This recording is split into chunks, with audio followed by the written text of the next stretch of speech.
Oh, So, what do we got today? well, you tell me. It's getting chilly. It's fall weather now coming here. Yeah, same here. It's, Yeah. Well, we're going to meet a guy who was involved in an organization that starts out, and that's how they do these 32,000 plus, 36,000 plus denominations that we have today, each one divided into its own self righteous way. Because this group is not so much about a set of beliefs, they're pretty good. Last one of which I came out of, which of course, coming out of includes being kicked out of it. Literally the experience of them saying, you're no longer in the church. And each group got smaller and smaller, and more narrow, and understood more and more. And this guy worked himself into a belief that he is one of the elders, and he's like when I met him, he's in his maybe late 20s and now early 30s. And he had worked himself in with the guy that started a website and called himself an elder and just studied their work a lot and kind of worked his way in and bought a lot of people's stuff and gave a lot of people money. And he helped finance the head guys, who doesn't claim he's a head guy, says he's not a head guy, but acts like a head guy, like he can kick people out of the church and stuff, right. And he sort of sets the tone. Well, this guy we're about to see worked his way into like a partnership with the head guy and did a lot of writing in the same style as the head guy, because the head guy had a certain way of writing and a certain style. And if you wanted to add material to their site that was consistent with how they understood and very, very mature, no doubt, you needed and should write in the same style that the head guy wrote in. And of course, I wasn't willing to, fall prey to all this type of, following, stepping in line with the head guy as to how he wrote, how he talked. They sort of developed their own language too. Heavy reliance on the word coming out of Babylon. If you were part of that group, you would often say or knew what it meant to come out of Babylon. And this is what groups do. Of course, they develop their own language. This cults, they speak a certain way that the people in the cult or the group or the denomination all speak kind of the same language. They come up with some unique language to themselves and they repeat it over and over and over again, which sort of develops a denominational culture. Brian, hey, are you reading something there? No, Oh, I don't know.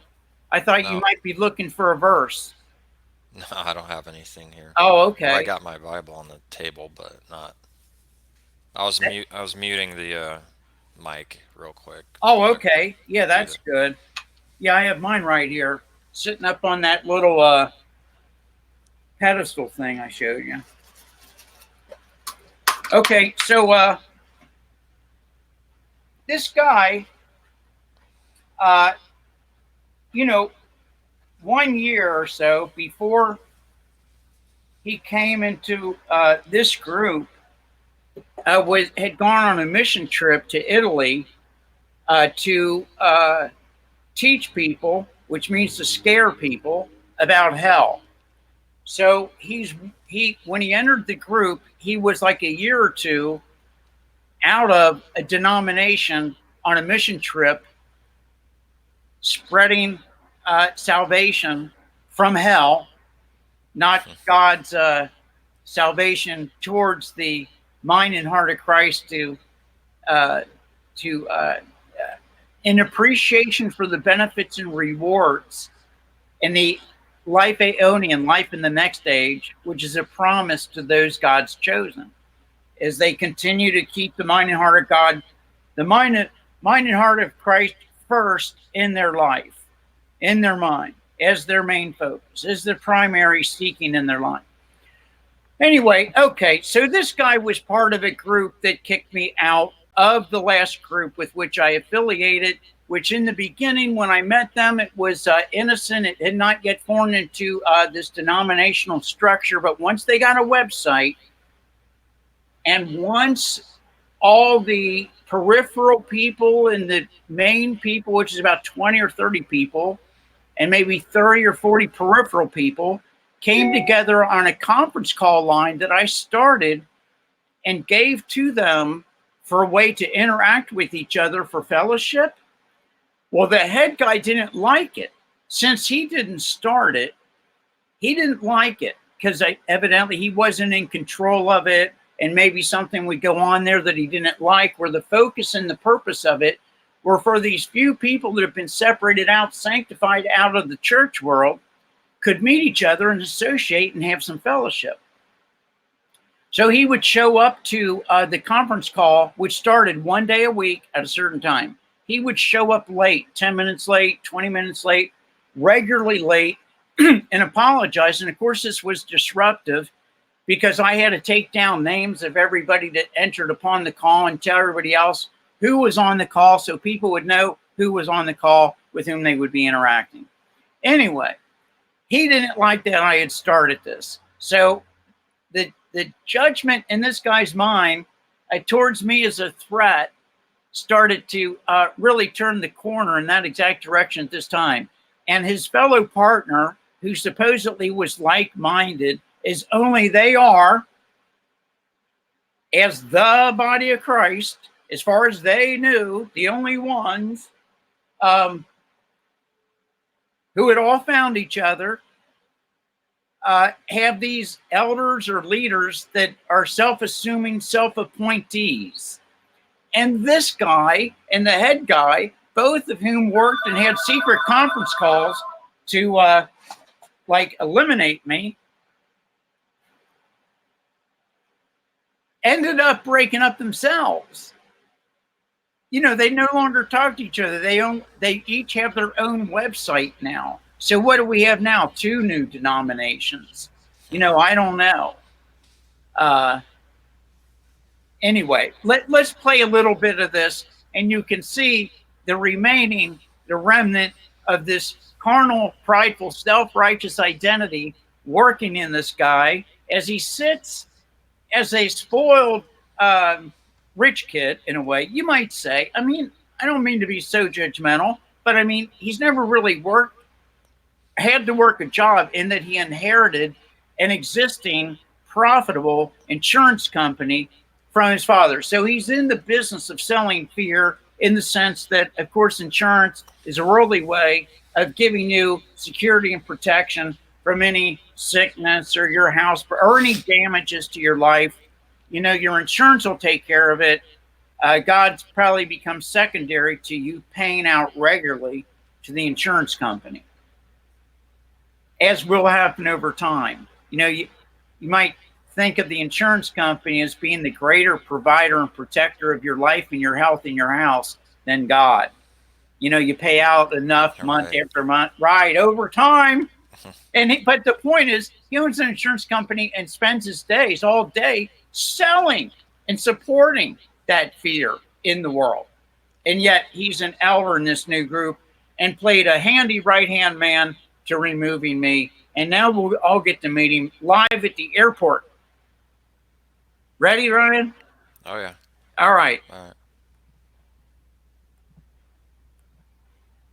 Howdy folks, Mitchell Kuhn here with another daily inspirational video. I'm sitting in the airport here on the way to California for work, and it got me to thinking, seeing all these people. The book of Ecclesiastes tells us that men are beasts, and we know how beasts behave. You can see wild animals that will tear you to pieces, but you can also think about domesticated animals, like having your dog in your house, and how loving and friendly and kind they can be. And I just can't help it as I'm going through the airport, walking around, just seeing all these well domesticated beasts. Just most people are pretty much behaving themselves. You say, why is that?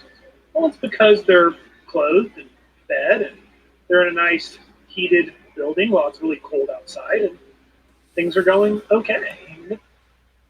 Okay, okay. He's got a point. He understands the value and the spiritual understanding of that verse in Ecclesiastes, but it's being used a little bit too loosely and superficially. In that, the only answer to that is not the fact that they're all flying around, they have money, and they're well dressed, but that they don't have Christ ruling in them, but this carnal, beastly, self righteous, prideful identity, which is formed in of the world, worldly conforming identity that's really running them. And it's a little too much about the fact that they're well dressed and they're well behaved beasts. You see what I mean here, Ryan? Yeah, like in a more very literal sense, he's making a comparison to beasts, maybe, or trying to. I see what he's doing. I mean, but Well, I agree with you though. It's I'd have to see a little bit more of what he says, right, but right. I imagine that soon we're going to get into the explanation. And I yeah, don't know what it is yet. But the immediate, valid, true spiritual point is that God in Christ is not ruling or reigning in the holy place, in their minds and hearts, directing their lives. And to play it off into how they physically look, all dressed nice, behaving well, flying places, people with money, people of success, is a little bit too much off the point of simply what the answer is. So, okay, we'll see what's next. They've got some problems, but nothing that's bad enough to make them act out and be act like the true beast nature that we all are born with. So I bring this up because it's very important to understand how we are all beasts at first, and we will act like them under the right circumstances. This is why it's so important as followers of Christ to love your enemies, because beasts can't do that. They're nice to you as long as you keep them well fed and are kind to them, but as soon as you don't love them, they will turn to tear you to pieces. And Christ tells us if you only do good to those that do good to you, what credit is it to you? Don't the Gentiles don't they do that? Don't even wild animals in the forest and the jungles do that? Absolutely.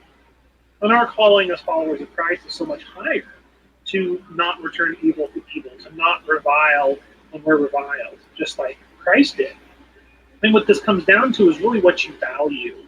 Beasts value their own life. They're all about self-preservation and protection of themselves and their immediate families. And when that's what you value above all else, you will kill and destroy and lie and cheat and do whatever it is to accomplish that goal. But when you don't love your life to the end, when you know this is a temporary vain vapor, then you still value your possessions and your diligence, but you know that you have more enduring possession in heaven. And you will not love your life to the end. You'll be willing to lay it down and love your enemies. Let them take advantage of you and abuse you, steal your things. I mean, certainly there's a time to rebuke and correct, and the wise man sees evil coming and flees, but when it becomes obvious that you're cornered and there's no other way out, you love your enemies. And that's what you do. So think about that. As you walk around, just notice how well behaved most people are most of the time. But you push them far enough and they'll snap. And what is in the heart of man will truly come out. And you'll see it in yourself. And until you really understand the depth of your own depravity and what you're capable of, you don't know how much you're being forgiven, nor how much you need the power of Christ bringing the Spirit of God within us to overcome our nature. Okay, any thoughts, Ryan? Are you seeing anything shortcoming here? um, well, I mean, I can agree with everything he's saying. You know, Right. that perspective he's bringing. It's not. I wouldn't say it's bad or wrong. Um, fact, it's pretty good. It's true. You know, that people put on a face and act well behaved a lot of the times in public, but I'm not sure what direction you're about to take it. Well, okay, That's here it is. There's understanding there, no doubt, but it's all in head knowledge. It's all things that he learned to repeat. I've interacted with this gentleman myself personally. He rose up as though I was a threat to his rulership in a denomination. right. Oh, okay. So I see what that he's not practicing what he's preaching. Not only He's that, they knew that my only social relationships and interaction was serving this group of people that had started out innocence without any, togetherness or fellowship. And I started a conference call that helped bring them together, um, so they could meet people and interact with some people. And this group is so based on head knowledge, what they know. Everything is about what they know. So there's understanding that he can express in what he knows.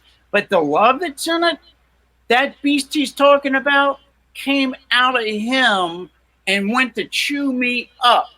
The group would have a secret meeting, unbeknownst to me. However, God revealed to me the time and the place, and I listened in and could hear them go back and forth amongst the chosen lieutenants of the chief leader, self-appointed, and his lieutenants, of which this man was one, just a couple years out of preaching hell in Italy for another denomination, who had a secret meeting for an hour about some threat that I was without ever coming to me personally and addressing me, first one and then two people and then the group. None of that happened. Just the head guy said, don't show up on the conference call that you made available to everybody you've been hosting for the past year. It has grown from 1 day a week into now 7 days a week, but that we no longer want to be a fellowship call. We want it to be a call where we teach knowledge only. What we know and understand about this verse, that verse, chapter, verse, nothing but knowledge, head knowledge, no operation of that love or understanding and/or obedience to the gospel. No two people came to me. Just the head guy didn't like, in part at least, being threatened by somebody who was bringing the group together to speak and meet with each other on a friendship fellowship level. And to me, I can see that in him now as he's speaking. And I just thought something might have become apparent to you in that respect. Now, do you have any comment from what you've seen that might, any thought? well, it's completely vain to not practice anything you say. I mean that you might as well not be a part of Christ, I guess. You know, what what did Paul say that you could know a bunch of things, all those things, and if you don't actually have love, then it's all nothing. So if so, this guy, I mean, if that's how he treated you, kicking you out of a group for what apparently Out no of the reason, church, out of the out of the chosen, church, out of the chosen few, because as you they were. called themselves, all being like-minded. That sounds exactly what a beast would do. That you were some kind of threat. Whatever reason in his mind. Uh, so I'd say he has nothing then. At And least and in this one instance, when you practice that, you have nothing then. and the worldly reasoning that groups or denominations, be they young or older or larger over time, is that they will use a worldly sense of logic and rationale to outcast anybody that they believe or think or feel as irrelevant, that is the truth, is maybe a threat or somebody that's not, say, sucking up enough or conforming enough to the way they write, to the way they speak, for how they use a conference call, not for fellowship, but for strict teaching their teachings. Forget the fellowship, it's way secondary. And I can see it. See, here's a guy who has wealth, no financial concern at all, never has had any, who's sitting obviously with relatively expensive clothes on, expensive cap, getting ready to jump on an airplane, having discretionary cash to do that for his business that pays his way in life that he inherited from his father, commenting on a broad group of people in the airport. It's not about everybody that he's speaking. He's making an observation about people within his own physical view in the airport, all dressed well, living like he does. It's such an immediate and superficial sort of like, let me use the position I'm in to take the time to use my expensive devices and leisurely time to comment on these other people like me in the airport, all dressed well, all flying someplace, all that think they're typically better than the average person who's not flying around every day. It's the environment and the fact that he's addressing the people he sees in the airport rather than humanity at large. These are the things that are indicative of his own personal little spot and position and a superficial view outward based on knowledge and understanding, but without love and understanding for the whole picture, the sum of God's word, the truth, the sum of God's word, and what he's saying. Anyway, it's blatant to me. I know him well, or pretty well. I used to. Because there's just a hedge up around us all the time. The Lord is not pushing us beyond what we're able. But when he does, to show us what we are, it's ugly. And that's why we should pray for him to lead us not into temptation. And when we do find ourselves in temptation, pray for the power to overcome the beast, which we can't. Christ can overcome the beast. So until next time, keep the faith and grace and peace to you in the name of our Lord Jesus Christ. Amen.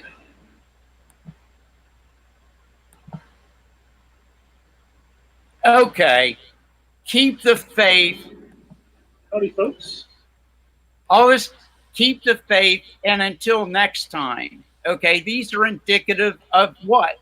Have you ever heard keep the faith before, Ryan?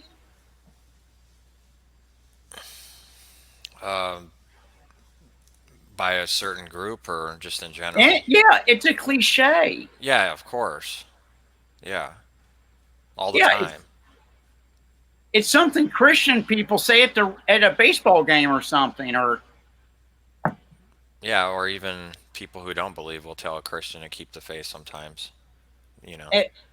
Exactly. And God bless everybody, and all this religious type cliche stuff mixed in right into who he is today still.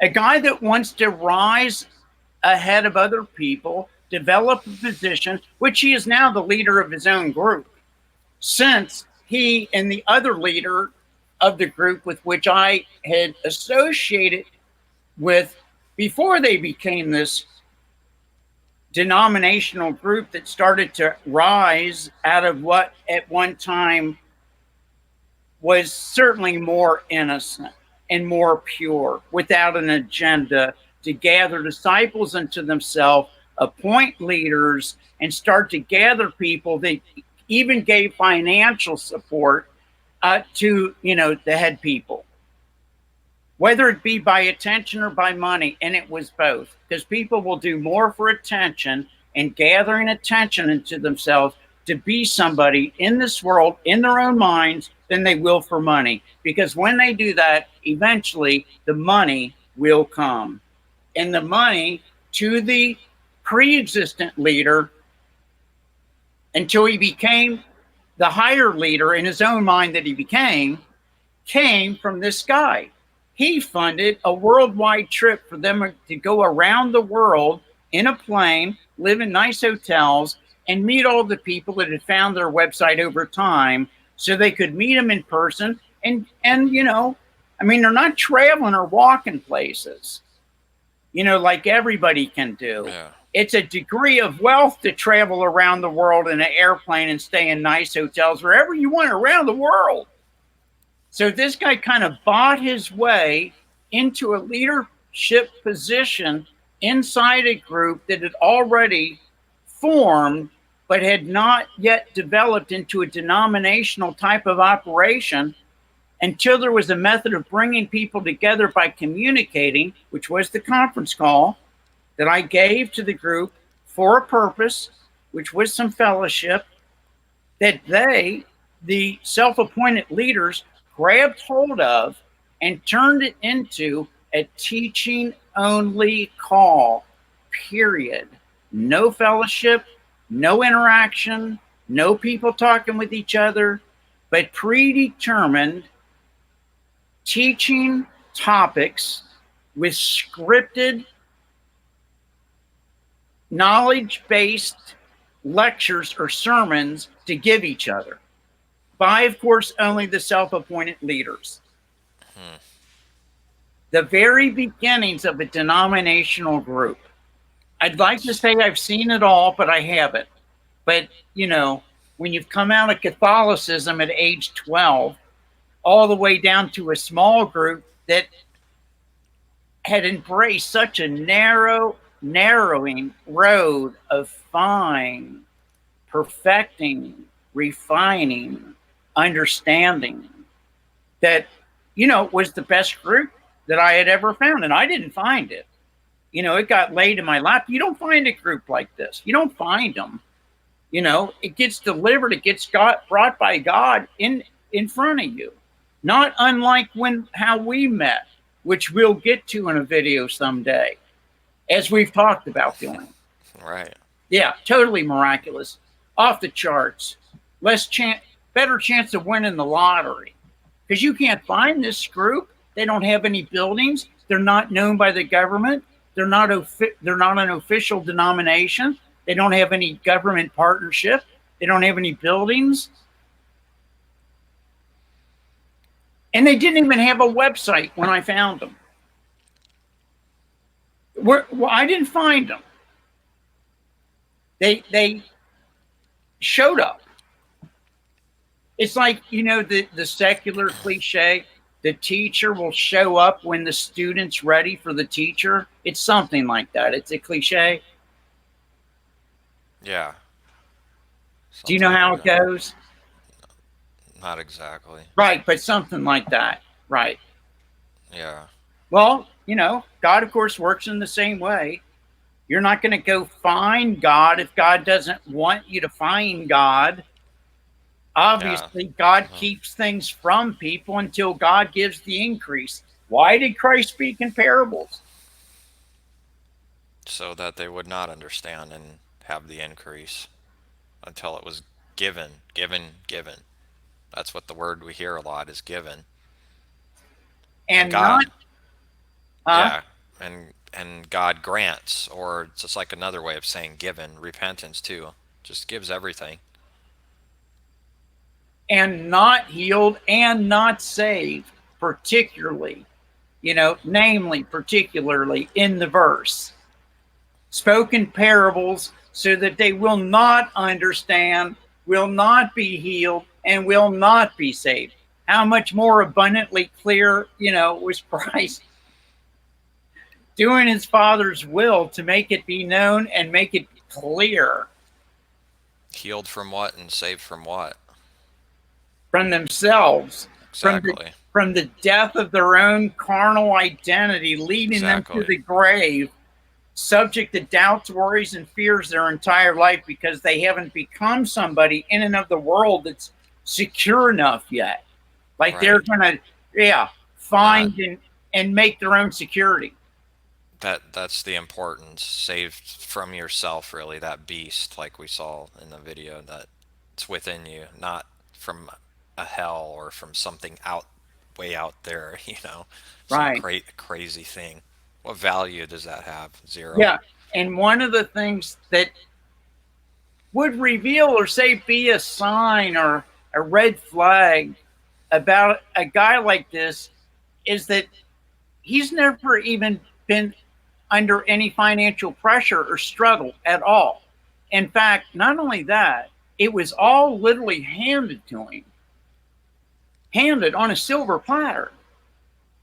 That's how But it yet goes. he's got in his mind something that he had some physical issue with his leg or something, that he uses as what his big trouble in life was, to show his limitation or knock him down to, need God because of some physical dilemma he experienced at one point in his life. And I don't even know what it is, but it's definitely not a point or anything near where he's endured or suffered all types of rejection and hatred from, the business world or his family or anything. In fact, when I met him, he was attempting to save his mother and father, who were both very worldly and going through a divorce, and he was going to save them.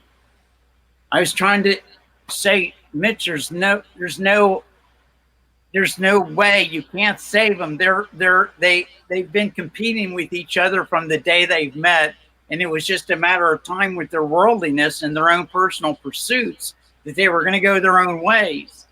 Yet, he was going to save them, and that was early in his career with the last group, which he has since left. That used to be like-minded and all perfectly on the same page, which therefore, in their knowledge, in their own minds, gave them the right to act in their own way and dispel people, kick them out. If they didn't feel that they were going along with the group well enough, going along to get along enough with the group, subjecting themselves to the language, to the manner, to the way of writing, to the exact thinking and actions and the judgments of other people. Like, one main person in the group is obviously moved in and living with this other woman, and they're not married, right?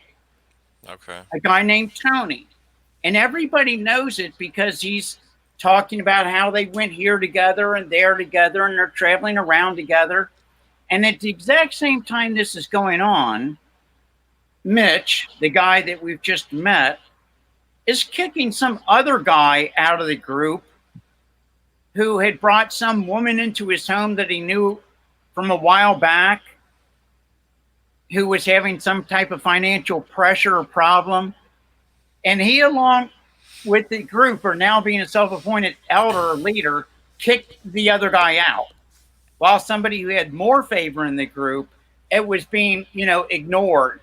And they were looking to the side, looking away from what the other guy was doing, because he was more like a lieutenant in the new growing, forming denomination.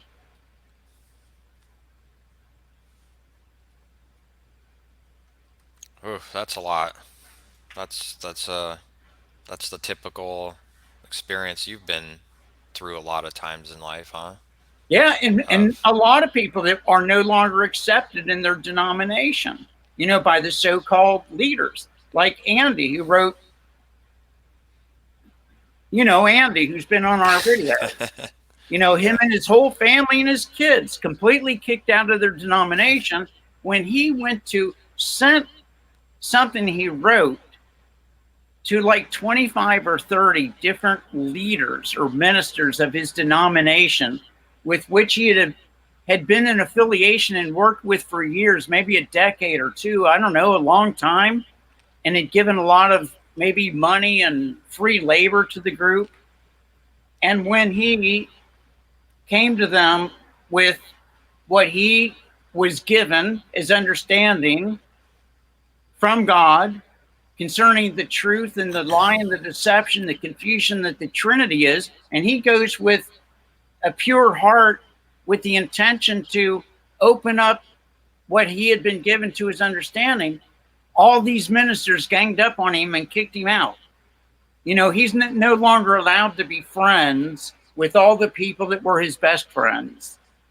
And that goes for his wife and his kids. It's brutal. Same thing the guy in the video was talking about, how brutal it's just there lurking underneath the surface of the face, the mask, and the clothes, to jump out and prove itself right and defend its own group or business or whatever at the expense of the life of anyone else. No discrimination. We'll wreck anybody's life.